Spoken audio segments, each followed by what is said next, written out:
Hello दोस्तों, आपका स्वागत है हमारे चैनल द स्टोरी नॉलेज में। लोगों के बारे में सोचना ही छोड़ दो, चाहे वह अपने करीबी ही क्यों ना हो। खुद पर ध्यान दो, खुद के ऊपर काम करो, खुद को कैसे बदलना है, इस विषय पर हम आज एक आपको कहानी सुनाएंगे। तो चलिए शुरुआत करते हैं। बहुत समय पहले की बात है। एक बहुत ही बुद्धिमान सन्यासी एक जंगल के पास अपनी कुटिया बनाकर रहा करता था। जो भी उनके पास अपनी समस्या लेकर आता, वह बहुत ही बुद्धिमानी से उसकी समस्या का समाधान निकाल देते। एक दिन वह वहीं पास के ही एक गांव में भिक्षा लेने के लिए गए। जब वह भिक्षा मांगकर वापस लौट रहे थे तो रास्ते में उन्हें एक युवा व्यक्ति ने रोक लिया और कहा, मैंने सुना है कि आप किसी भी समस्या को बड़ी बुद्धिमानी से सुलझा देते हैं। हालांकि मुझे तो ज्यादा विश्वास नहीं कि आप मेरी इस जटिल समस्या को सुलझा पाएंगे, लेकिन मैंने लोगों से आपकी बुद्धिमानी के बहुत से किस्से सुन रखे हैं। इसलिए मैं आपसे एक बात जानना चाहता हूं कि हमें किसी भी काम में असफलता की घबराहट क्यों होती और हम अपने किसी भी लक्ष्य को असफलता के घबराहट के बिना कैसे प्राप्त कर सकते हैं। युवा व्यक्ति का यह प्रश्न सुन बौद्ध सन्यासी मुस्कुराए और बोले, मैं तुम्हारे इस प्रश्न का उत्तर जरूर दूंगा और उसके बाद से तुम्हारी सारी घबराहट भी खत्म हो जाएगी। लेकिन उससे पहले तुम्हें मेरे साथ मेरी कुटिया तक चलना होगा। वह युवा लड़का उस सन्यासी की बुद्धिमत्ता को परखना चाहता था, इसीलिए वह कुटिया तक जाने के लिए तैयार हो गया। इसके बाद वह बौद्ध सन्यासी उस लड़के को अपने जंगल के पास बनी कुटिया में लेकर आए, लेकिन तब तक शाम हो चुकी थी, इसीलिए वह भोजन करके सो गए। अगले दिन जब वह उठे तो बुद्धिमान सन्यासी ने उस लड़के से कहा, चलो आज मैं तुम्हें जंगल की सैर करा के लाता हूँ, और वह दोनों जंगल की तरफ निकल पड़े। कुछ देर बाद बुद्धिमान सन्यासी ने उस लड़के को एक गुफा दिखाई और कहा, चलो मैं तुम्हें उस गुफा की सैर कराता हूँ। लड़के ने कहा, हाँ चलो, मुझे भी जंगल की गुफा देखने की काफी दिनों से इच्छा थी। इसके बाद वे दोनों गुफा के अंदर चले गए। गुफा के अंदर काफी अंधेरा था, लेकिन थोड़ी देर बाद बौद्ध सन्यासी चुपके से गुफा से बाहर निकल आए और उस गुफा के द्वार को बाहर से बंद कर दिया। उस लड़के ने गुफा के भीतर से बहुत आवाज दी कि मुनिवर कहाँ है, आप कहाँ चले गए, मुझे जवाब क्यों नहीं दे रहे। लेकिन बहुत देर तक कोई जवाब ना मिलने के बाद वह घबरा गया और घबरा कर गुफा के द्वार की तरफ भागा। जैसे ही वह गुफा की प्रवेश द्वार पर पहुंचा, वह हैरान रह गया, यह क्या, यहाँ तो किसी ने गुफा के द्वार को बाहर से बंद कर दिया है। अब मैं बाहर कैसे निकलूंगा। अब वह अकेले अकेले उस अंधेरी गुफा में काफी भयभीत और परेशान हो गया। वह सोचने लगा कि कहीं उस सन्यासी ने उसे मारने की योजना तो नहीं बनाई थी। अब वह गुफा में इधर उधर घूमकर बाहर निकलने का रास्ता ढूंढने लगा। वह गुफा में काफी देर तक इधर उधर भटकता रहा, लेकिन उसे बाहर निकलने का कोई रास्ता नहीं मिला। अब उसे जोरों की प्यास और भूख भी लग रही थी, इसलिए वह शांत होकर एक जगह बैठ गया। तभी उसे एक सुरंग से सूर्य की रोशनी आती हुई दिखाई दी और उस रोशनी आने वाली सुरंग तक पहुंचना बहुत ही कठिन था, क्योंकि चारों तरफ बस अंधेरा ही अंधेरा था और वह सुरंग भी काफी ऊंचाई पर थी। पर फिर भी वह तुरंत उठा और अपनी सारी भूख प्यास को भूलकर अपना सारा ध्यान उस गुफा से बाहर निकलने पर लगा दिया। काफी मेहनत और प्रयास करने के बाद वह उस सूर्य की रोशनी आने वाली सुरंग तक पहुंच गया और कुछ दूर तक उस सुरंग में ही ऊपर चढ़ता गया। तभी अचानक उसे वह सन्यासी हाथ आगे बढ़ाता हुआ दिखाई दिया। वह लड़का झट से उस सन्यासी का हाथ पकड़कर बाहर आ गया और बाहर निकलते ही उस सन्यासी को गुस्से से चिल्लाकर कहा, मुनिवर आप पागल हो गए हैं, आप मुझे अंधेरी गुफा में अकेले छोड़कर आ गए। आपको पता है मैं कितना भयभीत हो गया था और मुझे कितने जोरों की प्यास लगी है। उस सन्यासी ने मुस्कुराते हुए उसे पानी दिया और कहा, अब मेरी बातों को ध्यान से सुनना।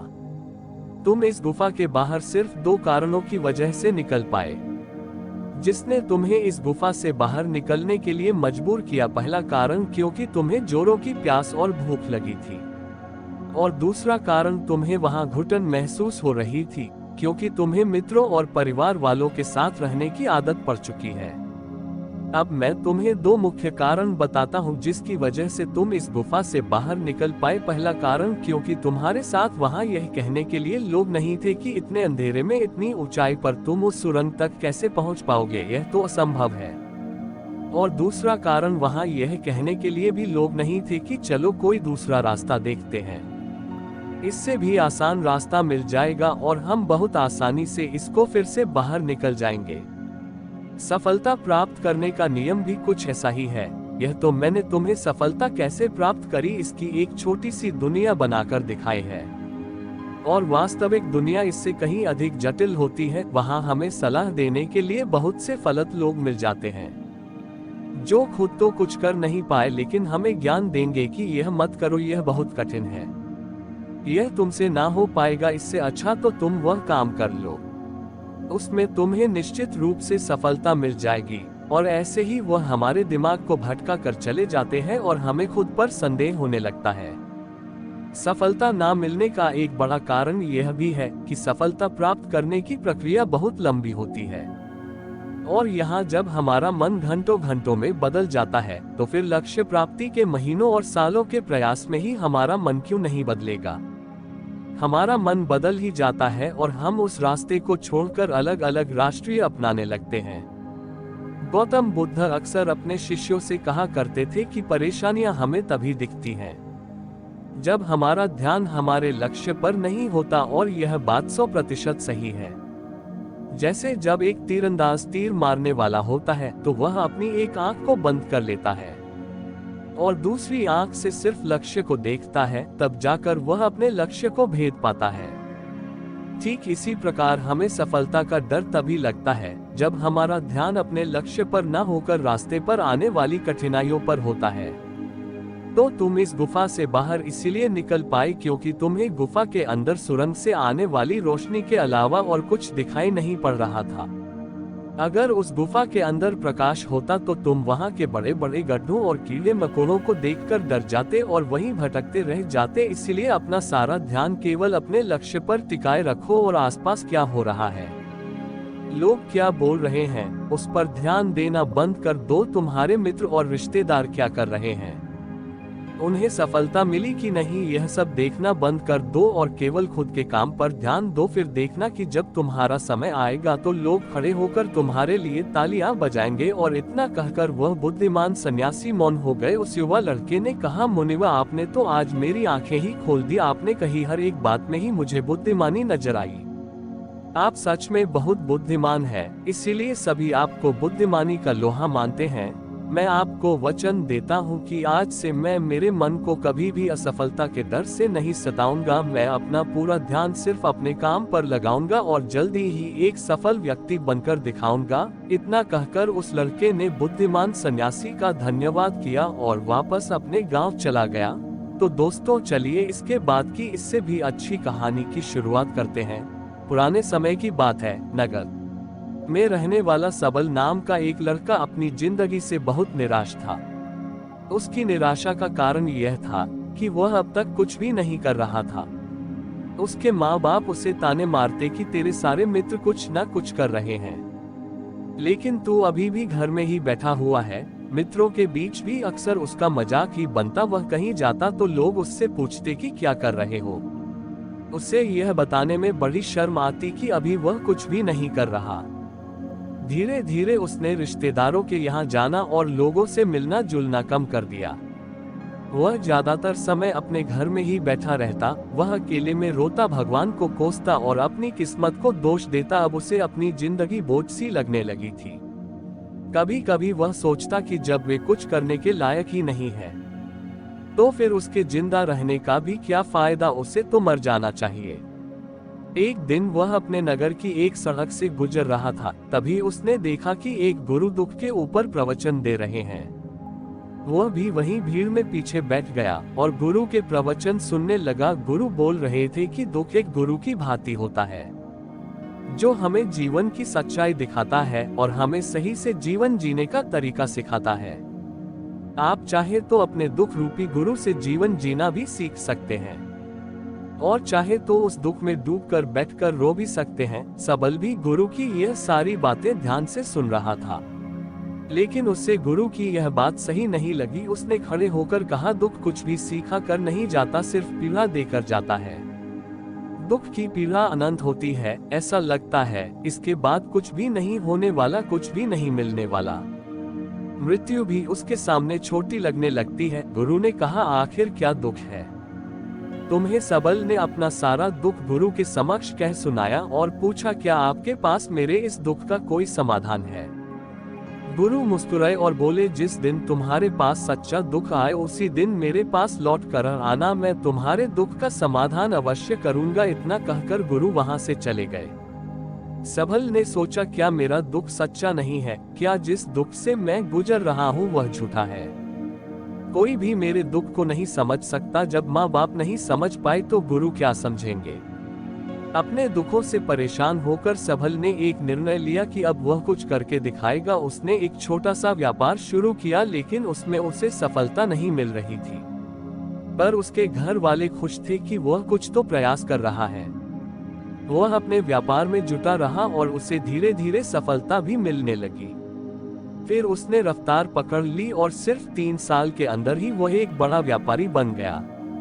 अब सबल के चारों तरफ ऐसे बहुत से लोग थे जो उसकी चिंता करते थे, उसे पसंद करते थे, उसके काम की प्रशंसा करते थे। अब उसके घर वाले भी उसकी प्रशंसा करते नहीं थकते थे। दिन प्रतिदिन उसके मित्रों की संख्या बढ़ती जा रही थी।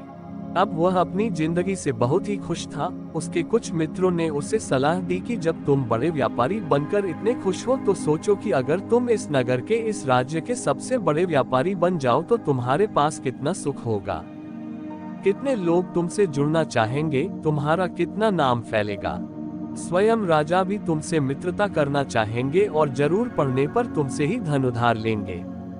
मित्रों की यह बात सल के मन में घर कर गई। अब उसने और भी धन कमाने का प्रयास शुरू कर दिया, लेकिन उसे यह सब कुछ बहुत ही जल्दी चाहिए था। वह यह सब कुछ प्राप्त करने में अपना ज्यादा समय बर्बाद नहीं करना चाहता था। इसीलिए उसने ऐसे भी कार्य करने शुरू कर दिए जो उचित नहीं थे। उसने बड़ी मात्रा में अपने मित्रों से धन उधार लेना शुरू कर दिया। ज्यादा मुनाफा कमाने के लालच में अपने सामान में मिलावट करने लगा। उसने दूसरे व्यापारियों के खिलाफ षड्यंत्र भी रचे, उन्हें डराया धमकाया। जैसा जैसा उसके मित्र उससे कहते गए वह वही करता गया। वही इन तरीकों से ज्यादा धन तो कमा रहा था, लेकिन अब उसके जीवन में सुकून ही रह गया था। उसके मन की शांति गायब हो गई थी। उसे रातों में नींद नहीं आती थी। वह किसी उधेड़बुन में लगा रहता था। सुख सदन की सारी वस्तुएं होने के बाद भी उसे किसी में सुख नहीं मिल रहा था। एक दिन सबल अपनी गाड़ी में सवार होकर कहीं जा रहा था। तभी रास्ते में उसे गुरु का आश्रम दिखा। वह रुक गया। वो गुरु के पास जाकर बोला, गुरुदेव, आपने कहा था कि जब तुम्हारे जीवन में सच्चा दुख आए तब मेरे पास आना। अब मैं बहुत दुखी हूँ, मेरे रातों की नींद गायब हो गई है, मुझे कहीं सुकून नहीं मिल रहा। इस तरीके से सबल ने अपनी सारी समस्या गुरु के सामने कह सुनाई। गुरु ने कहा, जब तुम मुझसे पहली बार मिले थे तब भी तुम किसी दुख में थे, तुमने उस दुख से क्या सीखा? सबल ने कहा, मैंने सीखा कि सिर्फ सोचने और चिंता करने से कुछ नहीं होता। अपनी सोच को सच करने के लिए कर्म करना पड़ता है, और सिर्फ कर्म करने से भी कुछ नहीं होता। अपने कर्म को अंतिम पड़ाव तक ले जाना भी आवश्यक होता है। चाहे रास्ते में कितनी ही मुश्किलें आए, मन कितना ही निराश हो, कितना ही लगे कि अब आगे कुछ भी नहीं होने वाला, तब भी यह मानकर चलो कि मैं जो भी कर रहा हूँ उसमें सफल अवश्य होऊंगा। लोग सिर्फ सफल व्यक्ति को ही सम्मान देते हैं, फिर चाहे कोई कितना ही अच्छा क्यों ना हो, वह लोगों की नजरों में बोझ ही होता है। यह सब सुन गुरु मुस्कुराए और बोले, यह असली दुख नहीं है। जब तुम्हारे जीवन में असली दुख आए तब मेरे पास आना, मैं उसका समाधान अवश्य करूंगा। सबल ने जाते समय गुरु को सोने के सिक्कों से भरा एक घड़ा भेंट किया। घड़ा देखकर गुरु ने कहा, यह मेरे किसी काम का नहीं, इसे उस पेड़ के नीचे गड्ढा खोद कर दफना दो। सबल ने गुरु के कहे अनुसार घड़े को पेड़ के नीचे दफना दिया और वहां से चला गया। कुछ दिनों तक तो व्यापार अच्छी तरक्की कर रहा था, लेकिन गलत व्यापार की वजह से ही धीरे धीरे उस व्यापार में घाटा होने लगा। उसकी सारी धन संपदा धीरे धीरे खत्म होने लगी और एक दिन ऐसा आया जब उसके पास कुछ भी नहीं बचा और वह कर्जे से भर चुका था। लेकिन वह निश्चिंत था, क्योंकि उसने सारा कर्ज अपने मित्रों से ही लिया था। वह सोचता था कि उसके मित्र बुरे समय में उसका साथ देंगे, लेकिन ऐसा कुछ भी नहीं हुआ। बुरा समय आते ही मित्रों ने ही सबसे पहले अपना उधार मांगना शुरू किया और उधार वापस न करने पर जान से मारने की धमकी भी दी। उसके शुभ चिंतक, उसे चाहने वाले सब उससे दूर हो गए। उसके वह मित्र जो उसके साथ मौज मस्ती किया करते थे अब उससे दूर भागने लगे। उसके परिवार वाले उसे उसकी गलतियां और कमियां गिनाने लगे। उसकी सारी संपत्ति नीलाम हो गई और उसके पास कुछ भी नहीं बचा। उसने अपने पिता से सहायता मांगी तो पिता ने कहा, मेरे पास यह थोड़ी सी ही संपत्ति है, अगर मैं यह भी तुम्हें दे दूंगा तो तुम्हारी माँ को कहाँ रखूंगा? यह संपत्ति ही हमारा आखिरी सहारा है। सबल के भीतर बहुत गहरा दुख था। उसके आसपास ऐसा कोई भी नहीं था जो उसके दुख को समझ सके, उसे संभाल सके। लोगों से मिले इस धोखे और विश्वासघात की वजह से ही वह अंदर तक टूट गया। उसे लगने लगा अब जीने का क्या मतलब, अब तो मृत्यु ही एकमात्र सहारा है।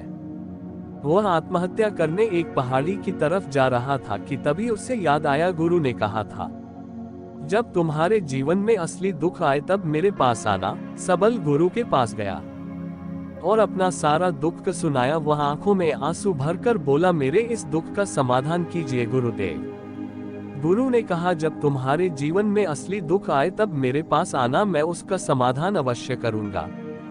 सबल ने कहा, अभी जो मेरे जीवन में घट रहा है वह दुख नहीं है। आखिर असली दुख होता क्या है? गुरु ने कहा, सबसे पहले तुम यह बताओ कि तुमने अपने इस दुख से क्या सीखा। सबल ने कहा, मैंने सीखा कि जो लोग हमारी सफलता, हमारी तरक्की की वजह से हमारे जीवन में आए हैं वह हमें धोखा अवश्य देंगे, क्योंकि वह बुरे समय में हमारे साथ खड़े नहीं होंगे। वह केवल अच्छे समय में हमारा फायदा उठाएंगे और बुरे समय में छोड़कर चले जाएंगे। भरोसा केवल उन्हीं लोगों पर करना चाहिए जो हमारे बुरे समय में, असफलता के समय में हमारे साथ खड़े रहते हैं। लेकिन ऐसे लोग बहुत ही कम होते हैं, पर जिसके पास होते हैं उन्हें उनकी कद्र करनी चाहिए, उनका अपमान नहीं करना चाहिए। मैंने यह भी सीखा कि कभी किसी के खिलाफ षड्यंत्र नहीं करना चाहिए, ईमानदारी और धैर्य के साथ अपना काम करना चाहिए और कभी लालच नहीं करनी चाहिए। अपना सारा दुख और अनुभव बताने के बाद सबल आंखों में आंसू भरकर गुरु के सामने बैठा रहा। थोड़ी देर बाद गुरु उठे और उस पेड़ के नीचे गड्ढा खोदकर वह घड़ा बाहर निकाला जो सोने के सिक्कों से भरा हुआ था और उस सबल को दे दिया और कहा, जब तुम्हारे जीवन में असली दुख आए तब मेरे पास आना। सबल ने गुरु को धन्यवाद दिया और उन्हें प्रणाम कर वहां से चला गया। उसने उस घड़े से एक छोटा व्यापार शुरू किया और वह एक छोटा व्यापारी बनकर भी खुश था। उसने पूरी लगन और ईमानदारी से व्यापार किया। देखते ही देखते वह अपने नगर का फिर एक बड़ा व्यापारी बन गया। उसका जीवन खुशियों और सुविधाओं से भर गया। लेकिन कोई कितना भी अच्छा हो, कितना भी अच्छा काम करे, दान करे, लोगों की मदद करे, लेकिन जीवन में दुख तो आता ही है। तो सबल के जीवन में भी दुख आया। उसके माता पिता एक ही दिन में मृत्यु को प्राप्त हो गए। सबल अपने माता पिता से बहुत प्रेम करता था, इसलिए उसे उनकी मृत्यु से बहुत गहरा आघात पहुंचा। वह उन दोनों के पार्थिव शरीर को शमशान घाट ले गया। जहां उनकी अंतिम क्रिया की गई वहां उसने अपने माता पिता के शरीर को जलते हुए देखा तो उसका मन बेचैन हो गया। उसके अंदर बहुत से प्रश्न उठने लगे। वह घर वापस आया तो उसने अपने माता पिता के घर और संपत्ति को देखा जिसके लिए उसके पिता हमेशा लड़ते रहते थे। आज वह लावारिस पड़ी है। आज उसकी देखरेख करने वाली, उसके लिए लड़ने वाली इस दुनिया से ही चले गए। उसके पिता ने जो भी कमाया था, जो भी बनाया था, वह सब यही रह गया था। एक दिन पहले तक किसी से भी अपनी संपत्ति के लिए लड़ जाने वाले उसके पिता आज खुद इस दुनिया से अलविदा हो गए थे। उसका मन इसी तरह के अनेक विचारों के बवंडर में फंसा हुआ था। उसे अंदर से अकेलापन और डर महसूस हो रहा था। उसे कुछ खालीपन सा महसूस हो रहा था। उसे लग रहा था कुछ तो है जिसे वह समझ नहीं पा रहा, इसीलिए वह गुरु के पास गया। उसे देखते ही गुरु ने कहा, क्या जीवन में कोई दुख है? सबल ने कहा, वैसे तो जीवन में कोई दुख नहीं है गुरुदेव, सब सुख है, सब अच्छा चल रहा है, लेकिन आज मेरे माता पिता की मृत्यु हो गई। इस घटना से मेरा मन बहुत दुखी और बेचैन है। गुरु ने कहा, इसमें दुखी होने वाली कौन सी बात है? एक दिन तो सभी के प्रियजनों को मरना ही है। हमेशा जीवित ना तो कोई रहा है और ना ही कोई रहेगा। एक दिन तो तुम्हें भी मरना ही है।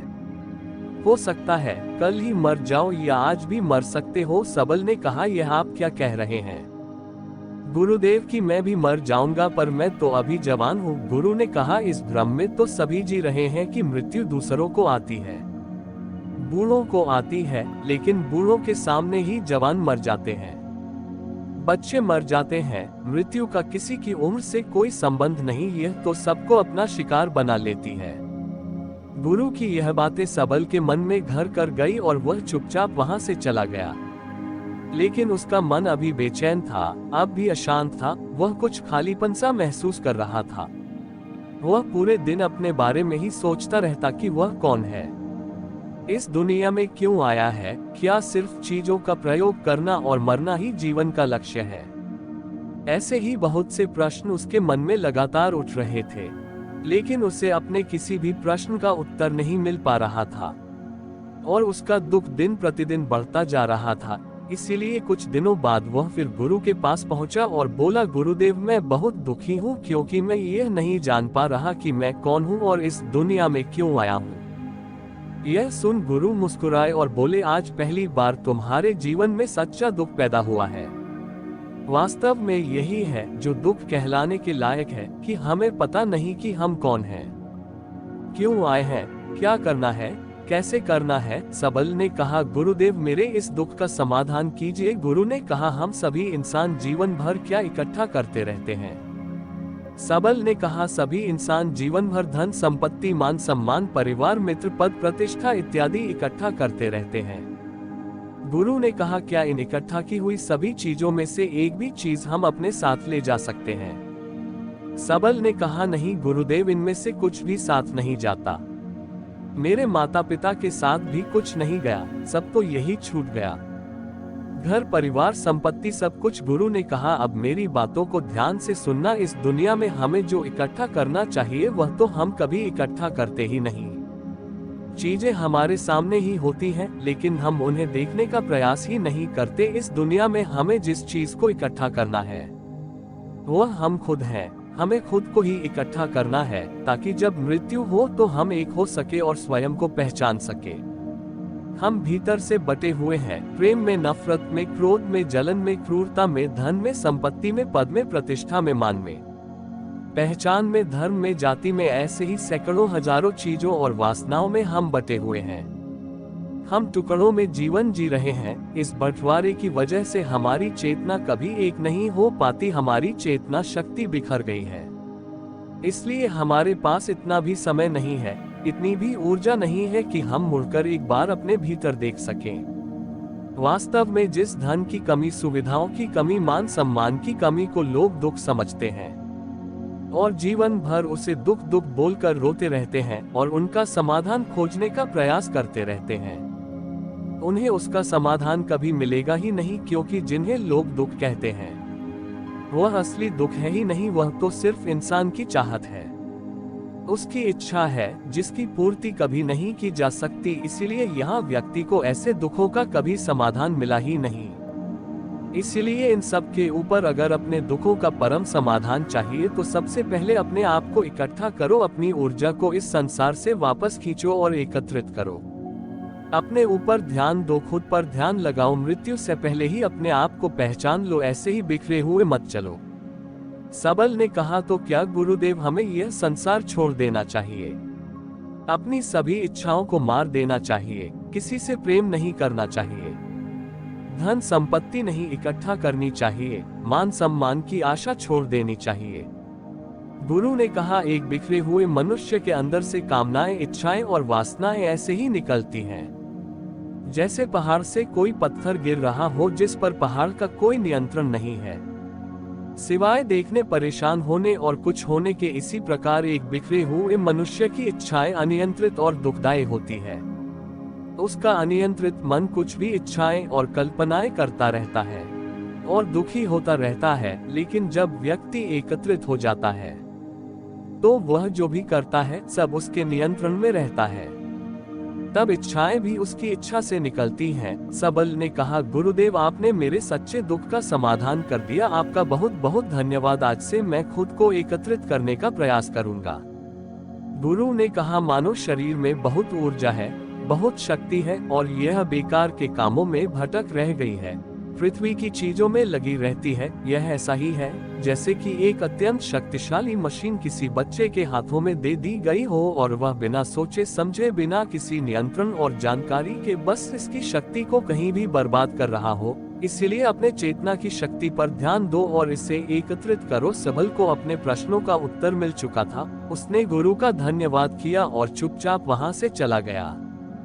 हमारा लक्ष्य है कि आप हमारे वीडियो से हर दिन कुछ न कुछ सीखें और इससे अपने जीवन को बेहतर बनाएं।